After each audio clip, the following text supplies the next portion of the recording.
Hello दोस्तों, good morning. स्वागत है एक बार फिर से आप सभी का एनजेटी एजुकेशन में। दोस्तों आज है 5 जनवरी और आज की वीडियो में हम लोग बात करेंगे 5 जनवरी 2024 के most important daily current affair के क्वेश्चंस के बारे में। वीडियो अगर पसंद आएगी तो इसे लाइक और शेयर जरूर करना।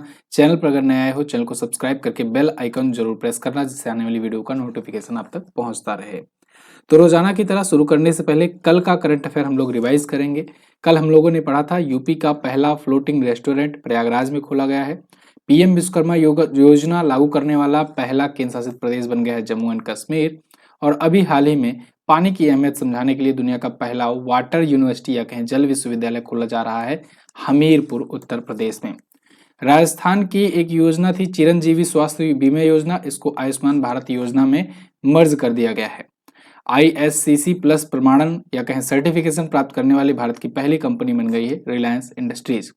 और जनवरी 2024 में अभी हाल ही में ओला इलेक्ट्रिक जो कंपनी है इसको PLI योजना की मंजूरी मिल गई है, मतलब कि इस योजना के अंतर्गत ये अब आएगी और ऐसा करने वाली ये पहली EV यानी इलेक्ट्रिक व्हीकल वाली कंपनी बन गई है। डेनमार्क की महारानी मार्गरेट द्वितीय ने औपचारिक रूप से अपना पद त्याग दिया है। तो 14 जनवरी 2024 से ये अपना पद त्याग देंगी। और अभी हाल ही में हिमाचल प्रदेश राज्य सरकार ने राजीव गांधी स्वरोजगार स्टार्टअप योजना शुरू की है। भारत विश्व की सबसे बड़ी रेडियो टेलीस्कोपी परियोजना SKAO में शामिल होने के लिए हस्ताक्षर कर दिया है। ये परियोजनाएं दक्षिण अफ्रीका और ऑस्ट्रेलिया में स्थापित की जा रही हैं। और हार्वर्ड यूनिवर्सिटी की अध्यक्ष क्लाउडन गे ने इस्तीफा दे दिया है। निविया इंडिया की MD नियुक्त की गई हैं गीतिका मेहता। ये टॉप 11 करंट अफेयर के क्वेश्चंस थे कल की वीडियो से, जिनका आपने किया है क्विकली रिवीजन। अब हम लोग बात करेंगे आज की करंट अफेयर की, लेकिन इसकी PDF डाउनलोड करते हो कि नहीं आप लोग? PDF आपको फ्री में दी जाती है MJT ऐप पर, और इसकी क्विज भी दी जाती है। साथ के साथ अब टेलीग्राम पर भी दिया जा रहा है, तो टेलीग्राम ऐप ओपन करो और वहां पर MJT एजुकेशन सर्च करो और उसी ग्रुप में आपको डेली डिटेल वाली ये PDF मिलेगी। चलिए शुरू करते हैं। पहला क्वेश्चन, प्रत्येक वर्ष विश्व ब्रेल दिवस कब मनाया जाता है? वर्ल्ड ब्रेल डे ये मनाया जाता है 4 जनवरी को।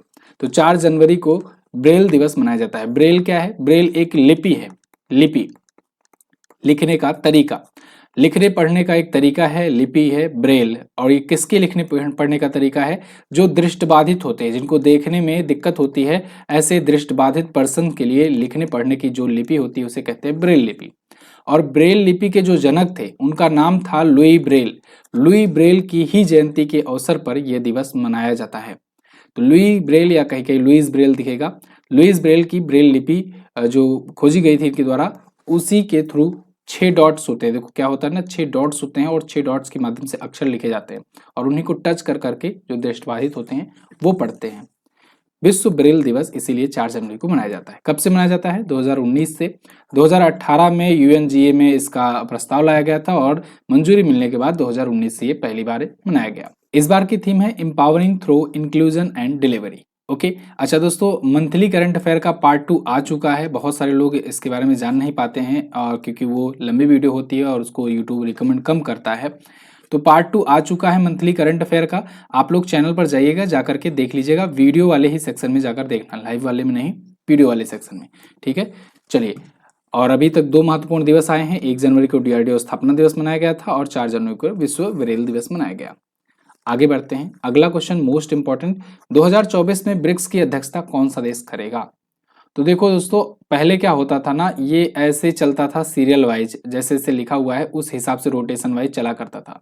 लेकिन अब चूंकि भौगोलिक परिस्थितियां बदल रही हैं, बहुत सारी रिलेशंस जो हैं वो बदल रही हैं, इसको देखते हुए रसिया ने इस बार जो है वो सोचा कि हम इस बार मेजबानी करते हैं।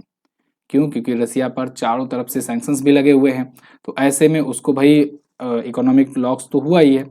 जब कोई आयोजन होता है, कोई बड़े लेवल का आयोजन होता है, तो उससे FDI भी बहुत प्राप्त होता है। आप सब जानते हो G20 की होस्टिंग भारत ने की थी, तो इससे इकोनॉमी में बहुत ज़्यादा बूस्टअप मिला था। बहुत सारी चीज़ें भी मतलब होते हैं, जैसे आप समझो कि कोई भी एक देश का कोई एक बड़ा पद वाला सम्मानित व्यक्ति आता है, उसके साथ वो पूरा पूरा डेलीगेशन लेकर के आता है।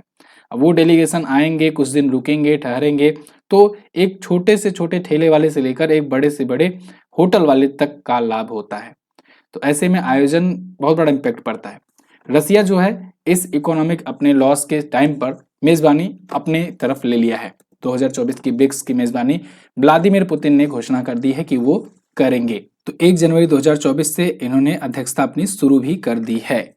तो ब्रिक्स सम्मेलन 2023 वाला कहाँ हुआ था? ये हुआ था जोहान्सबर्ग, दक्षिण अफ्रीका में। ब्रिक्स एक संगठन है दोस्तों, जिनमें पहले तो 5 देश थे, ब्राजील, रसिया, भारत, चीन, दक्षिण अफ्रीका। बिल्कुल ऐसे नाम से ही बना है, Brazil, Russia, India, China and South Africa.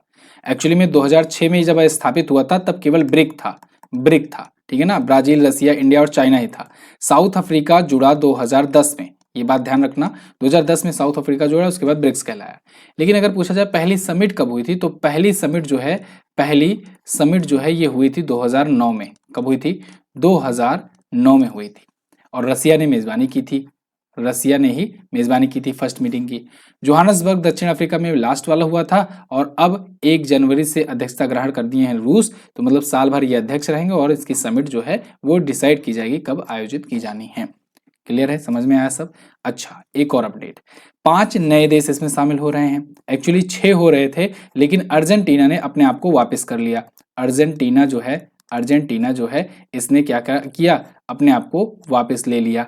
तो 5 देश अभी शामिल हो रहे हैं, इजिप्ट, इथियोपिया, सऊदी अरब, यूएई और ईरान। ये 5 और देश शामिल कर लेना। तो मतलब अब कुल सदस्य कितने हो गए इसके? कुल सदस्य हो गए 10। चलो आप कमेंट करके मुझे बताओ, और कौन सा ऐसा अंतर्राष्ट्रीय संगठन है वर्तमान समय में जिसमें 10 सदस्य देश हैं? जल्दी से कमेंट करके बताइए। अगला, हाल ही में किसे MS स्वामीनाथन पुरस्कार से सम्मानित किया गया? तो MS स्वामीनाथन पुरस्कार से दोस्तों सम्मानित किया गया है अभी किसे? BR कंबोज को। BR कंबोज ये प्रोफेसर साहब हैं, और इनको अभी सम्मानित किया गया है। BR कंबोज जी जो हैं, ये वर्तमान समय में हरियाणा में एक यूनिवर्सिटी है, चौधरी चरण सिंह यूनिवर्सिटी, कृषि यूनिवर्सिटी है, एग्रीकल्चर यूनिवर्सिटी है, उसके कुलपति हैं, यानी वाइस चांसलर हैं। तो इनको अभी MS स्वामीनाथन पुरस्कार से सम्मानित किया गया है। MS स्वामीनाथन जी आप सब जानते हो, अभी कुछ महीनों पहले इनका निधन भी हुआ है। ये हरित क्रांति के जनक कहे जाते हैं, भारत में हरित क्रांति के जनक कहे जाते हैं, फादर ऑफ ग्रीन रिवॉल्यूशन। तो MS स्वामीनाथन जी के नाम के अवसर पर, मतलब उनके सम्मान में ये पुरस्कार दिया जाता है, और इस बार प्रोफेसर BR कंबोज को दिया गया। थावरचंद गहलोत जी जो कि राज्यपाल हैं, जो यहाँ पर आपको दिख रहे हैं ये मोटे से, ये है थावरचंद गहलोत जी, इन्होंने ये पुरस्कार इनको दिया है। इसके लिए समारोह जो आयोजित किया गया था वो राजमाता विजय राजे सिंधिया कृषि विश्वविद्यालय ग्वालियर मध्य प्रदेश में आयोजित किया गया था। अब ग्वालियर से भी अब एक टर्म पकड़ सकते हो कि अभी तानसेन महोत्सव हुआ था, 99वां तानसेन महोत्सव हुआ था। इसमें 1500 लोग जो है एक साथ तबला बजाए, और उसके बाद एक नया वर्ल्ड रिकॉर्ड बनाए थे। और ग्वालियर से चलो एक और पॉइंट बता दे रहा हूँ, इसे संगीत का शहर यूनेस्को ने घोषित किया है। संगीत का शहर, ठीक है ना, संगीत का शहर यूनेस्को के द्वारा, और कोझिकोड को साहित्य का शहर। आगे बढ़ते हैं। हाल ही में किस राज्य सरकार ने राम मंदिर के सम्मान में 22 जनवरी को शुष्क दिवस घोषित किया? तो दोस्तों अभी हाल ही में छत्तीसगढ़ राज्य सरकार ने राम मंदिर के सम्मान में 22 जनवरी, क्योंकि आप जानते हो 22 जनवरी को इनॉग्रेशन होने वाला है राम मंदिर का, और प्राण प्रतिष्ठा की जाएगी, तो उस दिन शुष्क दिवस घोषित रहेगा, ड्राई डे घोषित रहेगा छत्तीसगढ़ में। अब कहोगे आप छत्तीसगढ़ में ऐसा क्यों? क्या वहां पर अभी बीजेपी की पार्टी की सरकार आई है इसलिए? हाँ, थोड़ा थोड़ा इसलिए भी, और बहुत बड़ा कारण ये है कि छत्तीसगढ़ में भगवान राम का ननिहाल माना जाता है ना। तो भगवान राम के ननिहाल को जो है भाई वहां पर भी सेलिब्रेशन होगा। तो इसके आयोजन पर, इसके महत्व को जोर देते हुए इन्होंने ये कहा है कि हम ड्राई डे, शुष्क दिवस घोषित कर रहे हैं 22 जनवरी को। इस ड्राई डे पर उत्पादन विभाग जो है वहां का, उन्होंने कहा कि शराब की दुकानें बिल्कुल बंद रहेंगी और सख्ती से शराब बिक्री पर रोक लगाई जाएगी इस दिन, ठीक है। तो रामलला की प्राण प्रतिष्ठा होने वाली है 22 जनवरी को अयोध्या में। आगे बढ़ते हैं, अब छत्तीसगढ़ के बारे में जानते हैं। छत्तीसगढ़ अगर आप देखोगे तो यहाँ पर आपको दिख जाएगा छत्तीसगढ़। ये दोस्तों एक्चुअली में पहले MP का पार्ट था, MP से अलग हुआ। MP से कब अलग हुआ ये? MP से अलग हुआ ये 1 नवंबर को सन 2000 में। जब ये अलग हुआ तब ये किस राज्य के रूप में अलग हुआ? 26वें राज्य के रूप में। ध्यान रखना, 26वां छत्तीसगढ़ जो है ये अलग हुआ था, ठीक है जी। उसके बाद 8 दिन बाद यानी कि 9 नवंबर को उत्तराखंड अलग हो जाता है उत्तर प्रदेश से, और ये 27वें राज्य के रूप में अलग होता है। फिर 6 दिन बाद बिरसा मुंडा जी की जयंती होती है और उस अवसर पर बिहार से अलग हो जाता है झारखंड और ये बनता है 28वां राज्य, ठीक है ना। और आगे चलकर तेलंगाना अलग हुआ था इससे आंध्र प्रदेश से, तो ये 29वां बना था। फिलहाल आ जाते हैं छत्तीसगढ़ पर वापस। ये दोस्तों यहाँ की राजधानी नया रायपुर है। विष्णुदेव साय बीजेपी पार्टी से अभी न्यू सीएम बनकर के आए हुए हैं और विश्वभूषण हरचंदन जी यहाँ के गवर्नर हैं। बूढ़ापारा झील है, तालिबान तालाब है, इसके अलावा महाराजा बांध तालाब है यहाँ पर। अचान कमार वन्यजीव अभ्यारण्य इंपॉर्टेंट है, पूछा जाता है। इंद्रावती नेशनल पार्क है, गुरु घासीदास पार्क है, ठीक है, अभी से रिसेंटली नेशनल पार्क का दर्जा मिला हुआ है। 33 जिले हैं, 90 विधानसभा में सीटें हैं, लोकसभा में 11 जाती हैं और राज्यसभा में यहाँ से 5 सीट जाती है। आगे एविएशन एनालिटिक्स फर्म सीरियम द्वारा तैयार की गई 2023 की ऑन टाइम परफॉर्मेंस समीक्षा में किस भारतीय हवाई अड्डे को दूसरा स्थान मिला है? तो देखो यहाँ पर ना हैदराबाद हवाई अड्डा जो है ये सेकंड रैंक पाया है इस बार। देखो सबसे पहले तो जानो कंफ्यूज नहीं होना है ना, घबराना नहीं है। ये वाले क्वेश्चन में ना लोगों को बहुत कंफ्यूजन रहती है। एक्चुअली में ये वाला जो अपडेट है ये हर 3-3 महीने पर आता है, तो इसीलिए जो आप पुराना वाला पढ़ रहे होते हो या रिवीजन कर रहे होते हो तो उसमें दूसरा रहता है एयरपोर्ट। जैसे अभी हैदराबाद की बात करें तो एक बार ये टॉप पर था अभी, है ना, तो अभी यहाँ पर दूसरे पर आ गया है। ये टाइम पाबंद वाला, टाइम पंक्चुअल वाला ये रिपोर्ट जो है ये 3-3 महीने पर जारी किया जाता है कि पिछले 3 महीने में कौन कितना समय का पाबंद रहा था, है ना। तो इसमें हैदराबाद हवाई अड्डा जो कि भारत में टॉप पर है लेकिन ओवरऑल दुनिया में इस बार सेकंड पर आ गया है। एक टाइम था ये दुनिया में भी टॉप पर चला था एक बार में, है ना। तो यहाँ पर देखो दुनिया में टॉप पर मिनियापोलिस सेंट पॉल इंटरनेशनल हवाई अड्डा रहा, ये अमेरिका में है, अमेरिका का है। और हैदराबाद और ये बाकी ये 3 भारत के हैं, टॉप 3 जो है। देखो टॉप 10 में 3 भारतीय हैं, टॉप 10 में 3 भारतीय हैं जिसमें से दूसरा और तीसरा रैंक हम लोगों ने रिजर्व रखा है और 9वां रैंक हम लोगों ने रिजर्व रखा है। कैंपेगौड़ा इंटरनेशनल एयरपोर्ट तीसरे स्थान पर और सुभाष चंद्र बोस जी एयरपोर्ट जो है ये कोलकाता का 9वें स्थान पर रहा है। ये रिपोर्ट कौन जारी करता है? सीरियम। सीरियम एक एविएशन एनालिटिक फर्म है। क्लियर है? चलिए कंफ्यूज मत होना, ये हर तीसरे महीने जारी की जाती है। पिछली बार हैदराबाद टॉप पर था। आगे हाल ही में राम मंदिर राष्ट्र मंदिर एक साझी विरासत नामक पुस्तक का विमोचन किसने किया? तो इस पुस्तक का विमोचन किया है आरिफ मोहम्मद खान जी ने। नाम तो याद होगा, ये केरल के गवर्नर हैं, राज्यपाल हैं आरिफ मोहम्मद खान जी। और इन्होंने अभी राम मंदिर राष्ट्र मंदिर एक साझी विरासत नाम से एक पुस्तक का विमोचन किया है। ये है पुस्तक, ठीक है ना। इस पुस्तक का विमोचन इन्होंने दिल्ली के रंग भवन सभागार में किया। इसको लिखा है प्रोफेसर गीता सिंह ने और आरिफ खान भारती ने। यहाँ पर देखो पिछले दिनों में भी जो किताबें आई थी चर्चे में उनको भी मैं आपके सामने लेकर आया हुआ हूँ, तो उनको रिवाइज कर लेते हैं। रघुराम राजन जी जो कि आरबीआई के पूर्व गवर्नर रह चुके हैं, 23वें नंबर के ये गवर्नर थे, तो इन्होंने पुस्तक लिखी breaking the mould, important book है। जेबा नाम की पुस्तक जो है इसको हुमा कुरैशी ने लिखा हुआ है। रिसाइलेंट इंडिया, इसको पुष्कर सिंह धामी ने विमोचन किया। Welcome to paradise Twinkle Khanna की पुस्तक है। मैपिंग ऑफ द आर्काइव्स, ये प्रोफेसर रामचंद्र गौड़ और विस्मय बसु ने लिखा है। थ्रेड बाय थ्रेड, ये सत्य सरन ने लिखा। डॉक्टर हेमा जोशी ने दो पलकों की छांव में लिखा। लीना कुमार ने द ऑटोबायोग्राफी ऑफ गॉड लिखा, इंपॉर्टेंट पुस्तक। पिच साइड, ये अमृत कुमार ने लिखा है। क्लियर? आगे हाल ही में सरकार ने G20 वेबसाइट पर प्रति मिनट कितने लाख DDoS हमलों का खुलासा किया। तो दोस्तों एक बहुत ही रोचक जानकारी निकल करके सामने आई। जब हम लोग ना G20 को होस्ट कर रहे थे, G20 समिट आप जानते हो कि इस बार सितंबर में भारत ने इसकी मेजबानी की। भारत मंडपम में इसका आयोजन किया गया था, भारत मंडपम में, जो कि दिल्ली में है और एक कन्वेंशन सेंटर है। तो यहाँ पर हुआ था ये 8-9 सितंबर को हुआ था। तो यहाँ पर क्या हुआ ना कि इस टाइम पर जब समिट होस्ट हो रहे थे तो उस टाइम पर G20 की जो वेबसाइट थी उस पर प्रति मिनट 16 लाख साइबर अटैक हो रहे थे। सोचो, एक मिनट में 16 लाख बार साइबर अटैक हो रहे थे। और ये साइबर अटैक जो है हालांकि भारत, ऑब्वियस सी बात है, अभी जब बात नहीं उछली थी अभी तक, तो इसका मतलब है कि भारत के भी जो लोग लगे हुए थे वो इसको सभी को बाईपास कर दे रहे थे या सभी को रोक दे रहे थे। तो यहाँ पर वेबसाइट को बंद करने का बहुत प्रयास किया गया, लेकिन अपनी जो एजेंसियां हैं इन्होंने बहुत ही अच्छा काम किया और इनके सभी साइबर हमले को विफल कर दिया। तो ये DDoS टाइप का था, distributed Daniel of service attack. ये एक टाइप होता है साइबर अटैक का।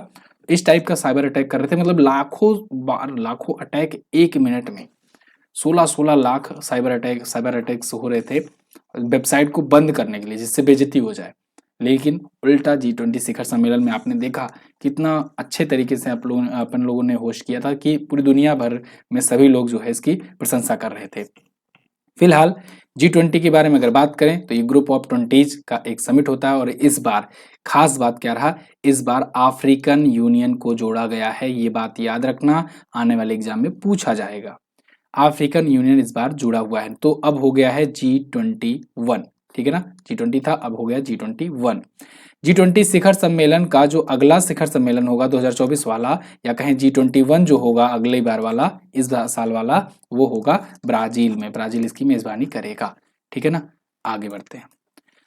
हाल ही में 17वें नृत्य महोत्सव में किसे नृत्य कलानिधि पुरस्कार से सम्मानित किया गया? तो दोस्तों अभी वसंत लक्ष्मी नरसिम्हाचारी जी को 17वें नृत्य महोत्सव में नृत्य कलानिधि पुरस्कार से सम्मानित किया गया है। यहाँ पर ये आपको दिख रही हैं, तो इनको ये 17वां नृत्य कलानिधि सम्मान से सम्मानित किया गया हुआ है। ये शास्त्रीय नृत्यांगना है, कोरियोग्राफर भी हैं वसंत लक्ष्मी नरसिम्हाचारी, और इनके जो हस्बैंड थे, हालांकि स्वर्गवासी हो चुके हैं अब, MV नरसिम्हाचारी, ये सिंगापुर फाइन आर्ट सोसाइटी में नृत्य के टीचर थे, शिक्षक थे, सिखाते थे। यही कारण है सिंगापुर से आए थे एडगर पैंग त्सेजियांग, इन्होंने ये पुरस्कार इनको दिया हुआ है। तो चेन्नई के म्यूजिक अकादमी में ये अवार्ड इनको दिया गया, वसंत लक्ष्मी नरसिम्हाचारी। अगला यहाँ पर कुछ और पुरस्कार सम्मान है, उनको रिकॉल कर लेते हैं। देखो मेरा काम है आपका रिवीजन कराना। अगर आप रेगुलर बने हुए हो तो आपका रिवीजन कराते कराते सब कुछ याद करवा दूंगा, कुछ भी भूलने नहीं दूंगा। बस आपको रेगुलर रहना है, रेगुलरिटी अगर बनाकर रखोगे तभी मजा आएगा। और चैनल को सब्सक्राइब करना जरूरी है इसके लिए, तभी तो रोज की रोज आपके पास वीडियो आएगी। चलिए, तो LP हेमंत और के श्रीनिवासालू, इनको मैन ऑफ द ईयर पुरस्कार मिला था अभी।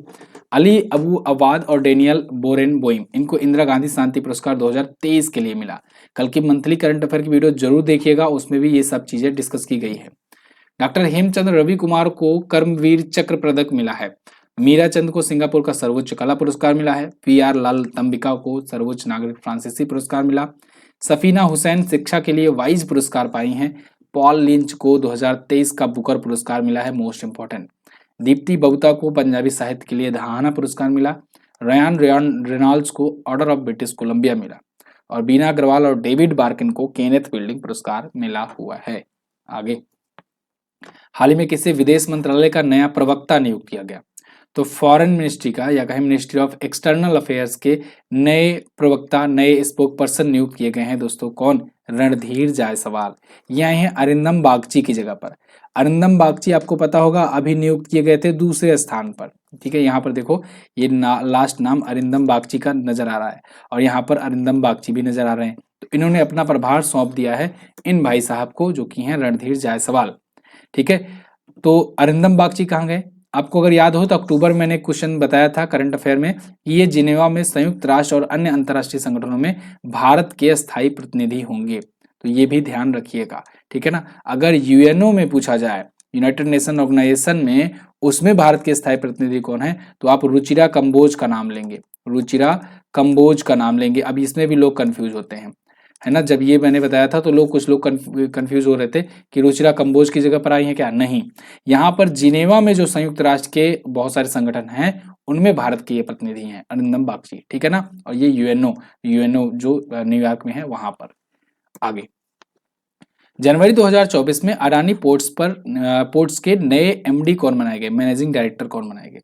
तो अडानी पोर्ट्स के नए मैनेजिंग डायरेक्टर दोस्तों बनाए गए करण अडानी।